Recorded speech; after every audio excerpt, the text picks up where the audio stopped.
बेटा, जीवन में सबसे बड़ी ताकत दिमाग की समझ और दिल की अच्छाई होती है। बाबूजी, आपने ही तो सिखाया है कि किसी की मदद करने से मन को शांति मिलती है। हाँ बेटा, और यही सुकून असली दौलत है जो न चुराई जा सकती है और न कोई इसे छीन सकता है। बाबूजी, मैं हमेशा आपकी बातों को याद रखूंगा और कोशिश करूंगा कि किसी का दिल कभी न दुखे। गांव में हर कोई बूढ़े आदमी का बहुत सम्मान करता था। बूढ़ा लोगों को बहुत ही रोचक और प्रेरणादायक कहानियां सुनाया करता था। उसकी कहानियों में जीवन के अनमोल अनुभव और गहरी सीख छिपी होती थी। अरे बाबा, आपको क्या हुआ? क्या आपको कहीं जाना है? बेटा, मैं तो बस यहाँ वहां भटकता रहता हूँ, पर पेट भर भोजन कहीं नहीं मिलता। बाबा, आप दुखी ना हो, मेरे साथ चलिए मेरे घर। बेटा, तुम्हारी बात सुनकर ही मन हल्का हो गया, पर तुम पर बोझ ना बन जाऊं। नहीं बाबा, ऐसी कोई बात नहीं है, चलिए। ये लीजिए बाबा, खूब अच्छे से भोजन कीजिए। बेटा, आज बहुत दिनों बाद पेट भर भोजन मिला है।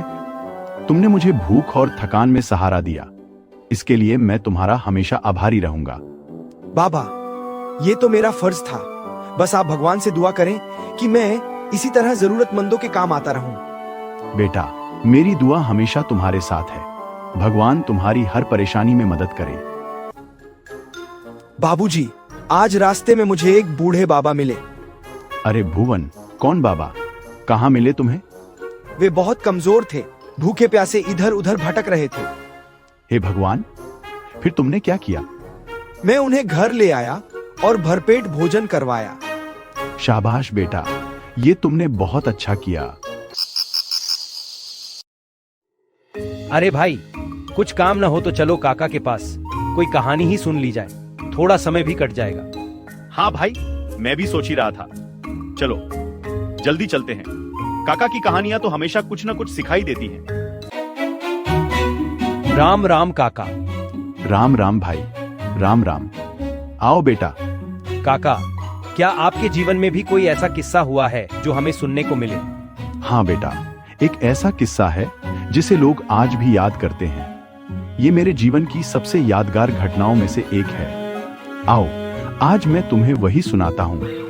हमारे खेत बहुत दूर थे और मैं रोजाना अपने खेतों पर जाया करता था। खेतों तक पहुंचने के लिए दो रास्ते थे। एक रास्ता गांव के चारों ओर घूमकर जाता था, जो बहुत लंबा था लेकिन सुरक्षित था, जबकि दूसरा रास्ता एक घने जंगल से होकर जाता था, जो छोटा था पर खतरनाक भी था।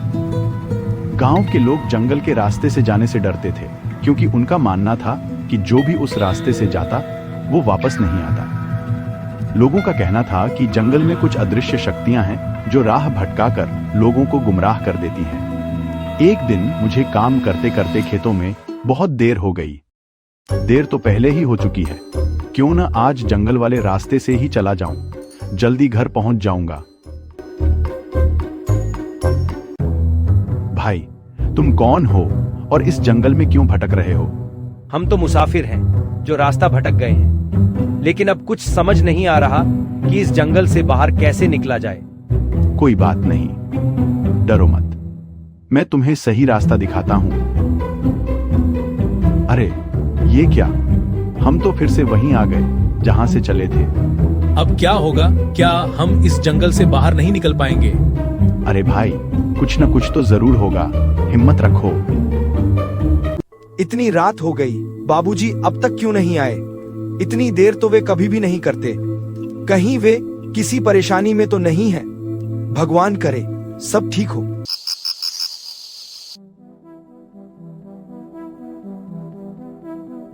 अरे भुवन, क्या बात है? यहाँ किसका इंतजार कर रहे हो? सब ठीक तो है ना? बाबूजी कल रात से घर नहीं लौटे, बड़ी चिंता हो रही है। कहीं वे किसी परेशानी में तो नहीं है? अरे भुवन, परेशान ना हो, सब ठीक हो जाएगा। हम सब मिलकर तुम्हारे बाबूजी को ढूंढ लेंगे। अरे भाई, तुम कहां जा रहे हो? क्या तुम्हें नहीं पता कि गांव के बहुत से लोग कुछ दिनों से गायब हैं? ये क्या कह रहे हो भाई तुम? भुवन के बाबूजी भी कल रात से घर नहीं लौटे। ये तो चिंता की बात है। भाई, गांव के कुछ और लोगों से भी इस बारे में बात करते हैं। क्या पता वे भी हमारी मदद करने के लिए तैयार हो जाएं? हाँ भाई, तुम ठीक कह रहे हो। मेरे बाबूजी कल रात से घर नहीं लौटे। मुझे बहुत चिंता हो रही है। हाँ, हमें पता चला है। हम सब मिलकर उनकी तलाश करेंगे। सुना है जंगल की तरफ कई लोग भटककर गायब हो गए हैं। शायद तुम्हारे बाबूजी भी उसी ओर गए हों। तो फिर हमें समय बर्बाद नहीं करना चाहिए। चलो मिलकर उन्हें ढूंढते हैं। हाँ, तुम ठीक कह रहे हो। जितनी जल्दी हो सके हमें उन्हें खोजना चाहिए। रात तो काफी हो चुकी है, लेकिन अगर हम देर करेंगे तो कहीं और मुश्किल ना हो जाए। तो फिर ठीक है, हम सब साथ चलेंगे। डरने की कोई जरूरत नहीं। बाबूजी, आप इस जंगल में कैसे आ पहुंचे? और ये सब लोग कौन हैं? बेटा, कल जब मैं खेत से लौट रहा था तो देर हो गई थी। मैंने सोचा कि इस छोटे रास्ते से ही मैं जल्दी घर पहुंच सकता हूं। ये लोग भी मेरी तरह मुसाफिर हैं जो यहाँ रास्ता भटक गए। बाबूजी, हम सबको आपकी बहुत चिंता हो रही थी। चलिए अब हम सब मिलकर गांव चलते हैं। पर हम इस जंगल से बाहर कैसे निकलेंगे? बहुत कोशिश करने के बाद भी हम इस जंगल से बाहर नहीं निकल पाए। पर काका, हमें कुछ तो करना ही होगा। क्या इस जंगल से बाहर निकलने का कोई रास्ता नहीं? पर भाई, हम तो इस जंगल में बहुत भटक चुके, हमें तो कोई रास्ता नहीं मिला।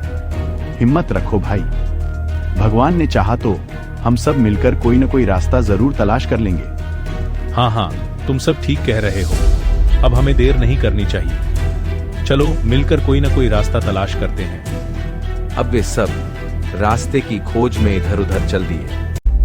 भाई, हमें तो बाहर का कोई रास्ता नहीं मिला। हाँ भाई, हमें भी कोई रास्ता नहीं मिला। अब क्या होगा? ऐसा लग रहा है जैसे ये जंगल हमें बाहर ही नहीं निकलने दे रहा। हाँ, सच कह रहे हो। हर बार हम वहीं लौट आते हैं जहां से चले थे। बेटा, अगर हम सब मिलकर एक साथ चलें तो हो सकता है कि कोई रास्ता मिल जाए। हाँ, आप ठीक कह रहे हो। हम सबको एक साथ ही चलना होगा। शायद तभी हम यहाँ से बाहर निकल सकते हैं। तो फिर जल्दी चलो। पर हमें चलना किस ओर है? बेटा, हम सब बाईं ओर जाएंगे। अब वे सब जंगल में बाईं ओर चलने लगे। अचानक उन्हें एक आवाज सुनाई दी। मैं जानता हूं तुम्हें इस जंगल में भटकते हुए काफी देर हो चुकी है, पर तुम लोग इस जंगल से बाहर नहीं निकल पाए। अगर तुम लोग सच में इस जंगल से बाहर जाना चाहते हो तो अपने बीच एक ऐसा व्यक्ति तलाश करो जो लोगों की निस्वार्थ मदद करता हो। वही तुम्हें इस जंगल से बाहर निकाल सकता है। लेकिन वो व्यक्ति कौन है? हम उसे कैसे पहचानेंगे? वो व्यक्ति तुम्हारे बीच ही है, जिसने हमेशा लोगों की मदद की है। उसे पहचानना तुम्हारे लिए मुश्किल नहीं है। ऐसा व्यक्ति? पर हमारे बीच तो सिर्फ भुवन ही है जो हर वक्त सबकी मदद करता है। हाँ, भुवन ने कभी किसी को मना नहीं किया। चाहे दिन हो या रात, वो सबकी मदद के लिए हमेशा तैयार रहता है। हाँ भुवन, ये सच कह रहे हैं। तुमने कभी किसी का मन नहीं दुखाया और हर परेशानी में लोगों की मदद की है। पर अगर मैं गलत साबित हुआ और सबको बाहर नहीं निकाल पाया तो? बेटा, हिम्मत से बड़ी कोई चीज नहीं होती।